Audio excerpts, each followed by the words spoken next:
So our other thing that we want to talk about, I never really felt like the Forgotten Realms had a flavour of its own until we played Storm King's Thunder. I never really got the Forgotten Realms until we played this, and I was like, this is the most Forgotten Realms thing I've ever gotten to be a part of. I mean, of course, we'd done Flan with Derwin. So these are the adventures in the First Adventurers League, which was set in Flan. And that all felt very generic. Yeah, super generic. And there are other things as well, like Mines of Phandelver's. That's Forgotten Realms. That's Forgotten Realms, yeah. Yeah. I never felt super... I never felt a flavour for that. It felt super generic. So then... But Storm King's Thunder... That was where I felt it. And I think part of what really, really helped that... Oh, here's another recommendation. I don't mean for this to be like a shilling for Wizards episode, but like... Here we are. Lords of Waterdeep. Oh, that's a recommendation, not really for Forgotten Realms flavor as much as it's a wonderful game. It's a really good board game, and it's set in Waterdeep, which is like the capital city of where a lot of Forgotten Realms stuff is. It's the biggest, most iconic city. It's got a mountain, and it's got under mountain in that mountain. So it's like, you've got a city on top of a massive dungeon. That's on top of another city, right? Which is on top of an even bigger dungeon. Yeah. Undermountain is like an iceberg. The stuff in between Waterdeep and Skullport, the sort of underground city, is just the evil city. Just the tip of Undermountain. Undermountain is so ridiculously huge.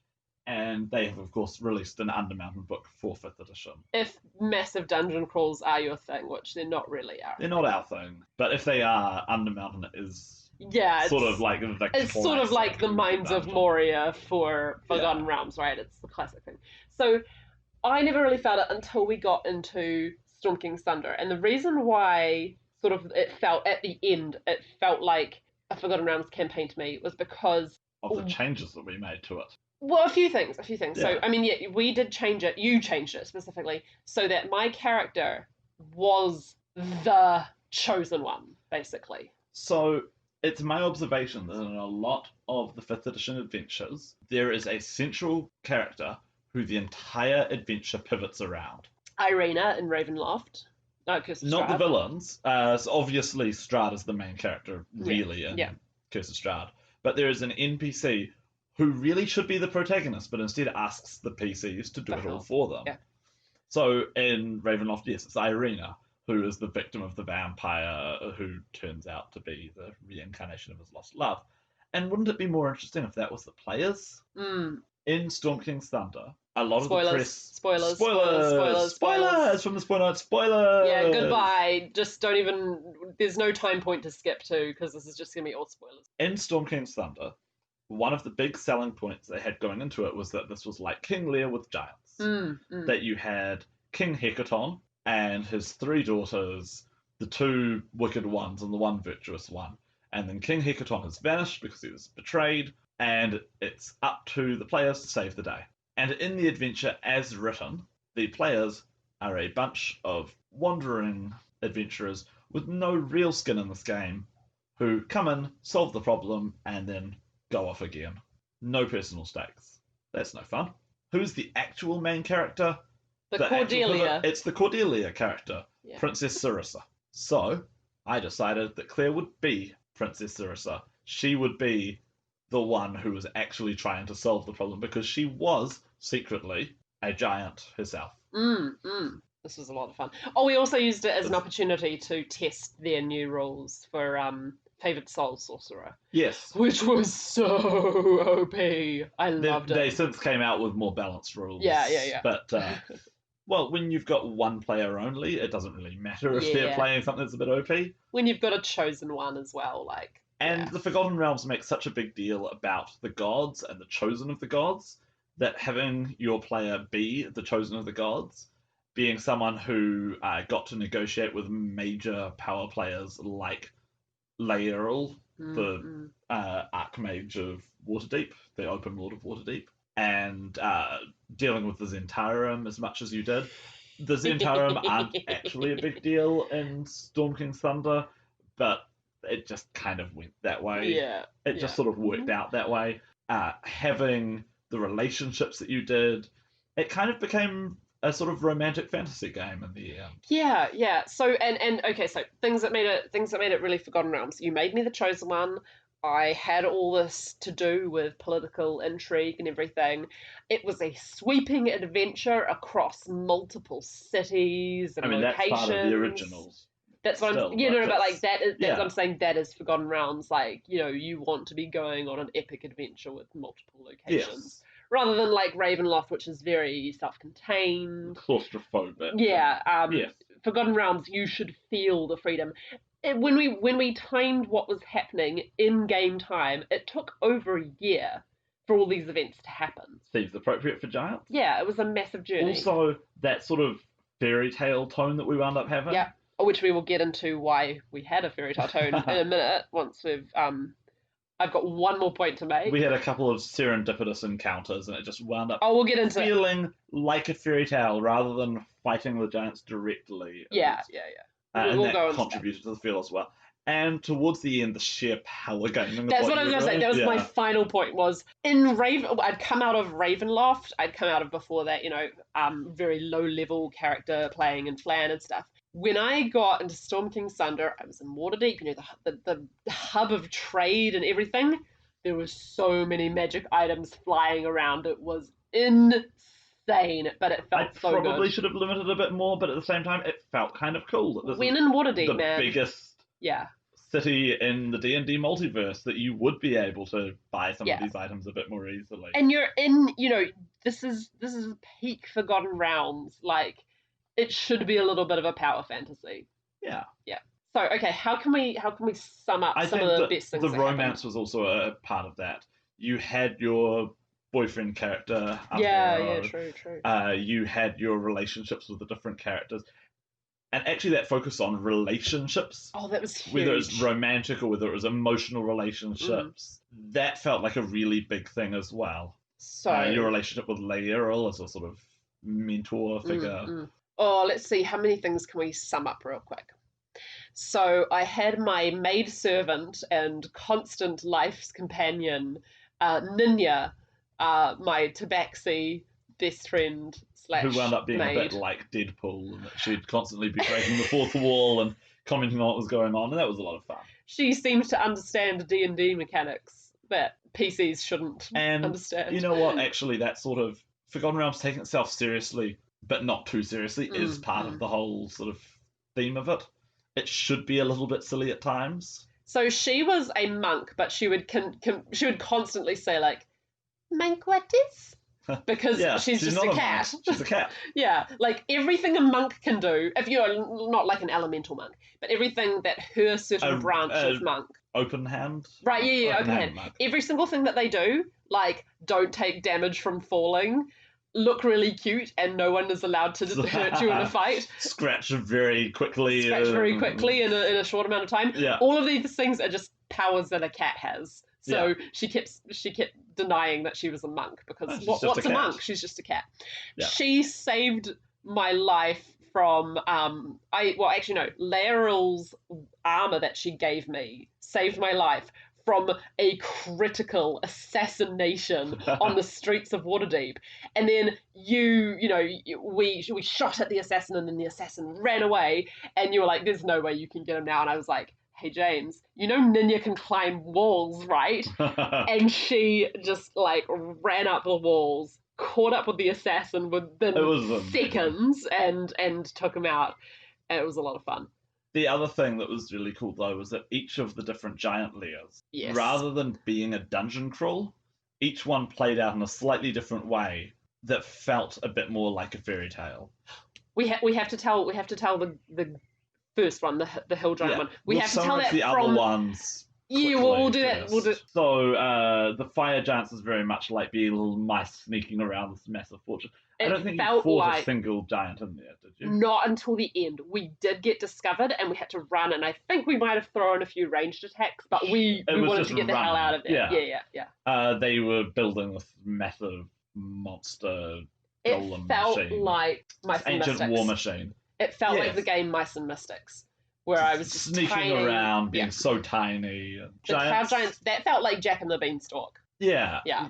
I think you got to interact with some of them as well, a bit more. And then, so like once we got denied by the Queen of the Cloud Giants or whatever, we snuck away and we found her boyfriend. Enslaved a dragon as well. That's right, and we were like, okay, we've got to rescue him. Out and escaped right. Well, yeah. So we just once we got denied, it was like, oh, okay, we're not going to get what we want from her.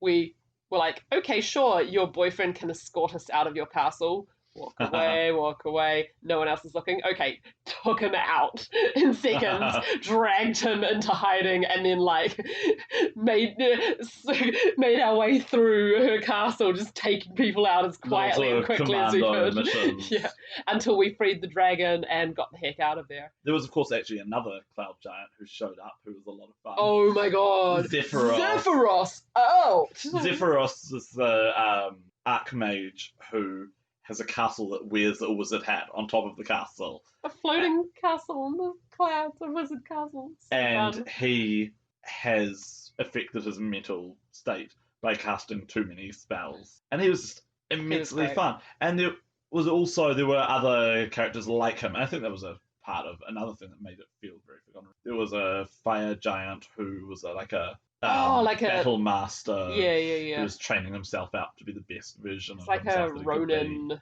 Yeah. Off in like the wastes. Fire giant, samurai. So the next thing that happened after the Cloud Giants was the Frost Giants. Yes. And that one, we just went, oh, we know exactly where the object we want is. Oh, cool, let's not engage anyone. And we just, like, portaled directly there and got the heck out of Dodge. Oh, so this is actually another one of the changes that we made. In the Adventure as Written, there's one part that we skipped, which is where you have to go and desecrate some burial grounds. Oh, yeah, no. For no real reason. So we cut that out entirely. The other part is, in the Adventures Written, you have to go to one of the 5 giant lairs to find this conch that will teleport you to the Storm Giants. And we were like, heck no. You gotta see them all, man. You gotta see them all. If you're running this adventure, find an excuse to make your players go to all of them. Yeah, totally. And that's what we did. I think we should do the stone one last. We should talk about the hill one. Sure. Because it's like a big contrast, right? Yeah. So the hill giants were the first We're going to start slightly back from the hill giant lair. Because that day, we wound up in some town, I forget what it was called, and we met a guy or heard about a guy. Kaltar Dardragon. I don't know, we didn't meet him, but we heard about him. Didn't we? Or did we meet him? I think you heard about him, you never met him. Okay, but we got told that this guy had a tower outside. Oh, we found his tower. We were just wandering around the wilderness. We actually need to go even further back than this. Oh, we do? Entirely, yes. To when you got a bag of magical beans. Oh, yeah. You found a bag of magical beans. And the bag of magical beans... can grow a bullet. Is a bullet. A bullet. Not a bullet. Bullet go bang. Bullet go rah. Bullet go rah. Anyway, each of the beans you roll on a table to find out what they do. And one of the possible effects is that they could grow a beanstalk that takes you to a cloud giant castle, which we never got. Or you could have a bullet jump out of the ground and attack you, which I remember. You train on XP on those. Yeah. But one of the other ones is that you can eat the beans, and if you do, you have to make a Constitution saving throw. If you fail, it explodes in your stomach and does a huge amount of damage. If you succeed, your worst stat increases. Yes. That's right, so we need that bit of information. You decided to put them in your bag because you did not want anybody to try and make that potentially lethal. We did use a few of them for training, but you used a few of them for training for getting level ups, but you kept a lot of them. Yeah, we decided to sort of save them and see if we could. And the magic beans are very giant appropriate, of course. Yeah, totally. So from then, you went to a town where there was a barmaid. We heard about a guy called Kaltar Dardragon. Yeah, there was a barmaid who'd heard about a guy called Kaltar Dardragon. And it was basically a halfling who was really... A halfling adventurer. And really dodgy. Well, that wasn't even part of it. She just said she knew Kaltar Dardragon. Didn't we get the ring? She had a ring. That's right. Which she passed over, which had, I think, nymphs on it. Yeah. And so we were making a few jokes already about, Kaltar Dardragon, ring of nymphs, meet me at the tower. I've left something there if you need me. Yes. But all of this is just random. This was just a random quest. So you went to the tower. Yeah. Where we rolled for a random item. And we found a potion of growth. Wow. With a label on it saying apply topically. Oh my. Well, we took that potion. We went, okay, all right, dodgy. And this was just a completely random roll, but okay, it built this rather funny story about exactly why the barmaid had been told to go there, so these and it explained why there was a ring with nymphs on it. But we had these 2 items that were like probably I forget if the beans were random rolled, I think they but were random. 2 random, because this is the thing in Storm King's Thunder. There's a lot of random treasure. rolling stuff. There's a lot of encounters which don't have treasure, and there's where you just have to fill it in yourself. All those bandits on the tower. I should talk about the boat after this part of the story. At that same tower, there was a hill giant who lived there. Oh yes. Moog. And Moog had been kicked out of her hill giant tribe. And she was the first of the sort of... Oh, no, after Zephyr. She was the second of the nice giants that you got to that we actually got to talk to. Yeah, and interact with. And you decided to give her those beans. Yeah. Because who can make a ridiculously difficult Constitution saving throw? A hill giant can. Yeah. If it winds up exploding in her stomach and doing lots of damage, who can survive that? Yeah. A giant can. That does nothing to them. So we ended up accidentally making the world's smartest, wisest, and most charismatic hill giant. Yes. By giving her pretty much bag of beans. Only human average or slightly more higher than average. But that said, she was the smartest giant. Smartest hill giant in the world at that point. And she took us to meet Gah. Yeah, you asked, can you take us to your leader? Can we negotiate with your leader? And she said yes, so she took you to Gah. Now, the plot of this is that the ordning, which is like the magical caste system that the giants have, has been revoked by the king of the giant gods. Mm-hmm. And so all the different giant factions are trying to prove themselves, to prove that they deserve to be the new leaders, the new best giants. And they all have different ideas about how to be the biggest and best giant. And in the hill giants' case, they're taking it extremely literally. Gah has sent armies of hill giants around to steal as much food as they can, and she is force-feeding herself so that she will be literally the biggest giant. And so when you got into her lodge, and you managed to negotiate your way in because you had Moog. We were still like 3 or 4 PCs, tiny PCs surrounded by massive giants. And you were only about 4th or 5th level at the time. Yeah. You were maybe 5th wildly underpowered to actually be there. It was terrifying. And yet, isn't that kind of more fairy tale? Absolutely. More like giant appropriate? You shouldn't really be fighting giants one-on-one. So there we were, terrified, and sort of going, oh, crud, like what can we give her to impress her? Like, so Ger's this massively obese giant about the size of a whale who's gobbling down all the food that's being brought to her. And there I am looking at my character sheets, and then I see it. Oh my god, we've got a potion of growth on our inventory list.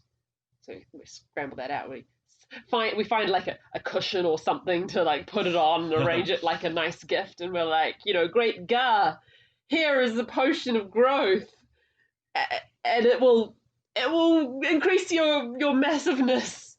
Use it at the right time. Yeah, use it at the right time. Don't use it right now. And then she just grabs it. She immediately, of course, doesn't listen and eats it immediately, bottle and all. Well, according to the rules of the potion of growth, you increase in your size category by 1 scope, but you increase in your dimensions by double in each dimension. That means twice as wide, twice as deep, twice as tall. That means 8 times the size overall. Oh, shoot. Which means that if you've got a giant queen the size of a small whale sitting in a wooden house over a dam, you now have someone who is 8 times the mass.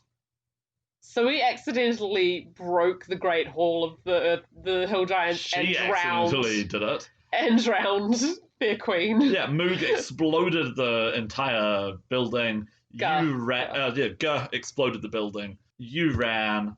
Gah already had a movement speed of 0, meaning that she sank like a stone to the bottom of the river as the dam shattered under her weight. Meanwhile, Moog, now the smartest, prettiest, and wisest of all of the hill giants, was able to use this opportunity to take over and become the leader.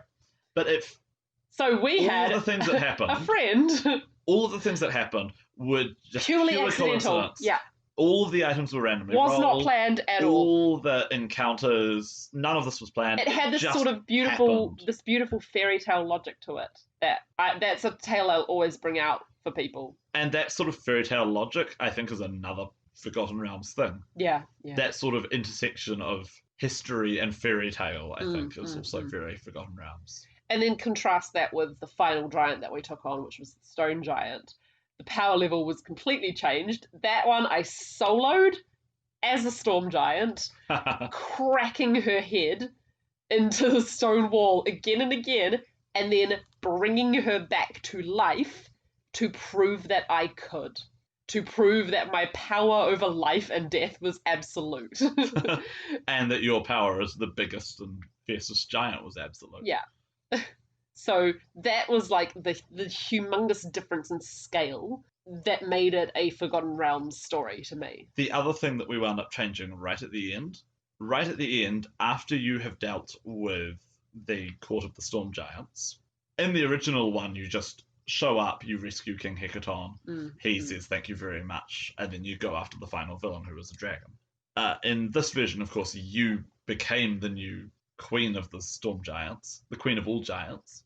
The original adventure leaves it very vague about what happened to break the ordning, the magical caste system, and what will happen as a result.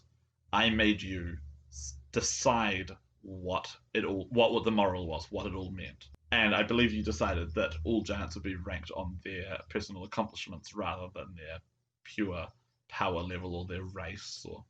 Yeah. I didn't like the whole hill giants are just basically R-worded giants. Yeah.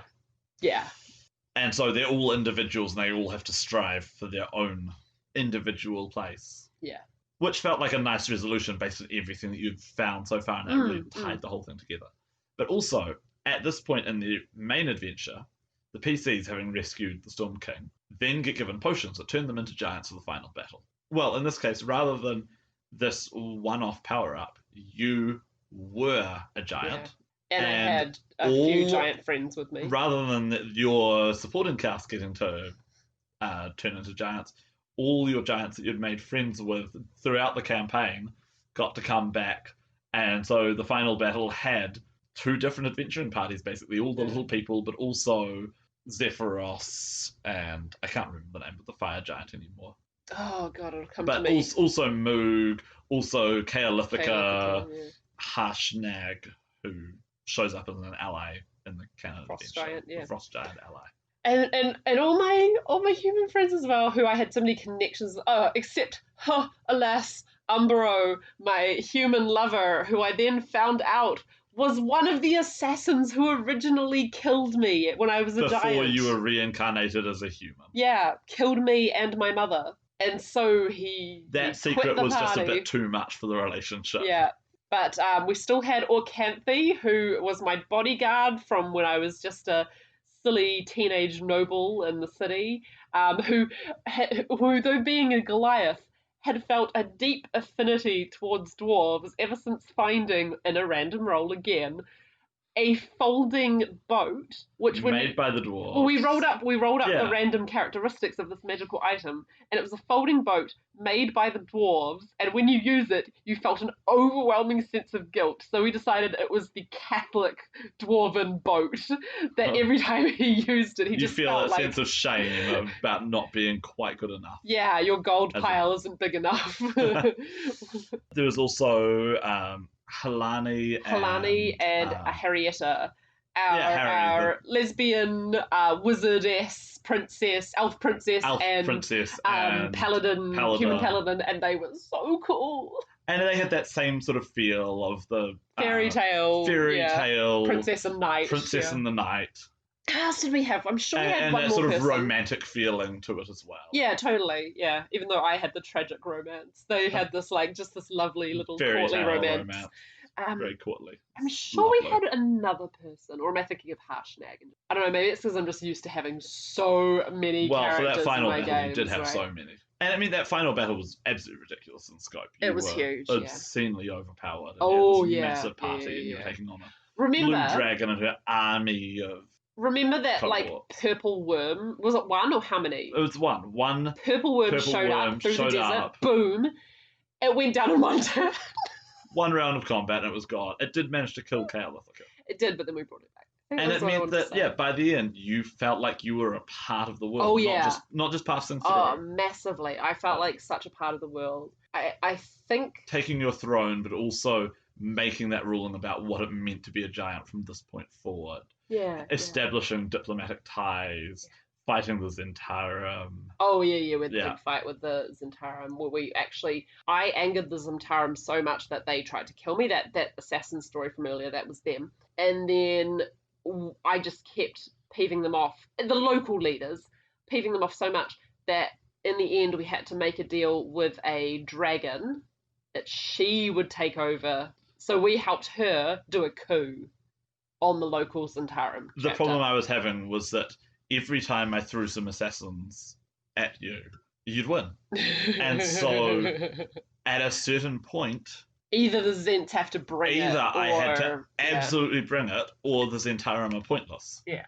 And so my options were either 4 beholders teleport into your camp and wipe you out entirely, or something else has to happen. Something else, yeah. And so I had the idea of having something else happen, and you got to take down the leader who had this obsessive feud with you, start a coup, set up a sort of a different path for the Zentarum in the area, a more sort of lawful neutral path.